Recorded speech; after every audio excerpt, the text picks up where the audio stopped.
Hello again. I'm back with my co-author Alison Parker here for another wonderful book review. We're filming this on the same day, which is why we're wearing the same clothes as the last video. So don't get thrown by that. It's not movie magic. It's just the way we do it live. And today we're going to talk about Station 11 by, who's it Emily by? St. Emily Mandel. St. John Mandel. Love her. Young This author. is dispositively the best book I've read, I think, in the last 5 years. I loved it. This was a gift to me from Alison. She likes modern writing, and I tend not to like very much modern writing. If you notice from my channel, everything I review is 100 years old or more. But she gave me this, and it was actually quite good.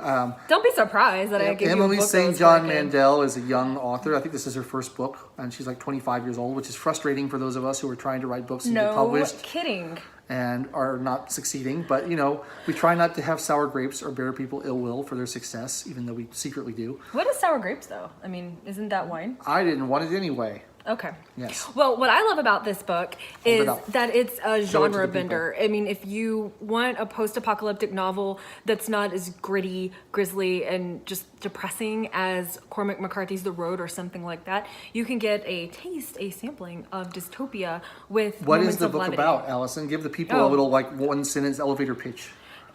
Post-apocalyptic novel about a theater troupe that roams around what's left of America. Yeah. Okay. Good.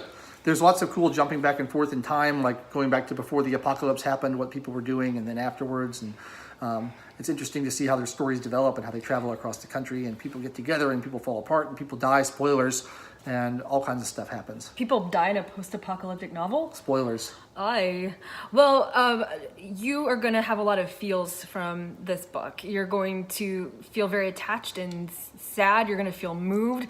You're going to feel the triumph of the human spirit, that there's still fine art, that there's still a theater troupe roaming around after the apocalypse happens. I like art, and this shows that art is good and important. It does, and that art it is important to human life. perseveres. I also like the part where they live in an airport, because I've also spent the night in an airport several times from delayed flights, and it's very believable that you would live in an airport. And without getting into spoiler territory, there are moments in this novel that are not in the post-apocalyptic realm that are just very eerie, that will unsettle you. But I don't think that this is a book that you will necessarily keep you up at night either. There's No, it's not lots scary. of levity. Yeah. It's got really some heartwarming bits about it. There's folks helping each other, which is always nice in a situation like this. Well, what I really like about this author is that it's not just one genre. It's not hard sci-fi, it's not hard fantasy, it's a little bit of everything. So even if you don't like one of the genres that we've mentioned today, there's something in it for you probably, That's a and good it's point. a fast read. I wouldn't call it, like, you know, most post-apocalyptic literature you probably classify as sci-fi. I wouldn't call this sci-fi at all. It's almost like lit fic that happens to be set in the post-apocalyptic realm. Right, and I don't want you to, when I say what I'm about to say, I don't want you to think that this novel is pretentious, but it has very lyrical movements in it too. So if you are a fan of poetry, there are some passages It's that basically do like have the a second song-like movement of a quality. Haydn symphony. Don't listen to that. But it's probably the #1 book that I recommend to people. It won some prizes or something on the front. People magazine said it was There's a silver mesmerizing. seal with the book on it there. I don't know what that means, but it must be good. It's the National Book Award. Yeah, it's a National Book Award finalist, which is very impressive, especially for a debut author. I think she's a debut author. I believe she is, yes. We'll do some content check on that, fact checking on that first.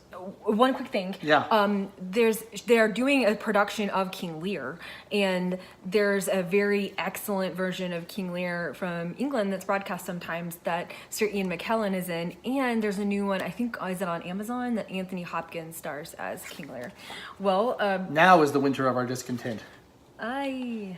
So she has done nothing else that I have heard of. The Singer's Gun, the Lola Quartet, and Last Night in Montreal. So she may not have been a debut author, but this is definitely her breakout hit. So look for Station 11. And I don't know if you can tell, but those are tents, the tents from the traveling theater troupe on the front.